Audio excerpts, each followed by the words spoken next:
So on our way back to San Francisco with Caitlin and the boys, we were just there for the last 2 days. I got home last night at 11 o'clock, and we're now leaving less than 12 hours later to head back. One of Caitlin's friends from high school is there. She's holding the video camera on the dashboard, because I gotta give you guys a video today. I'm sorry that I didn't put one out yesterday, but we were working from 6 a.m. to 8 p.m. straight at this conference. A lot of people came, Mary and Josh and Ashley and Catherine, Happy, just so many different people to help us out. We had I think there was 15 of us there that helped to raise money for the youth office, or actually I think there were 17 of us. So we're redoing the youth office, we're almost there, it's exciting. But I want to give a thought today and throw something out there that has kind of stuck in my mind over these last couple days, because I haven't had the opportunity to sit down and to pray, because we're getting up super early, we're getting back to our hotel super late, and all of these things, and it's just a challenging schedule that we had.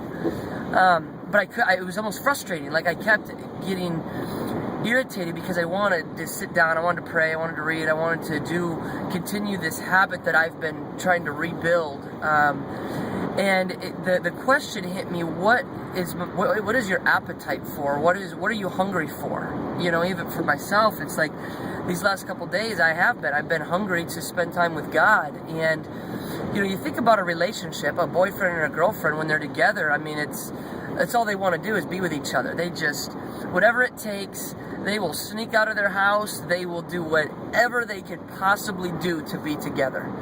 And sometimes they even leave friends behind that they stop hanging out with, because they're wanting to be with that boyfriend or that girlfriend so much.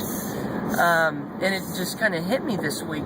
What if all of us had such a hunger for God that when we weren't able to spend time with Him, there was just something burning in our hearts that just wouldn't let go, that wouldn't give up till we were able, even just to get 5 minutes, just a point. You got Caleb talking in the background, I love it. And Caleb was that way. Caitlin was telling me how all week all day, the last couple days, he kept saying, "Daddy, Daddy, where's Daddy?"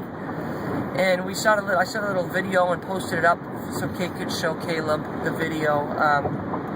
But I think all of us, we hunger for something. And the reality is we hunger for what we've tasted before. We've hungered for what we've tried before. When we try something, we like it, we then hunger for that. And I think a month and a half ago, for me, I didn't hunger for God. I didn't hunger to be in His presence or to spend time with Him.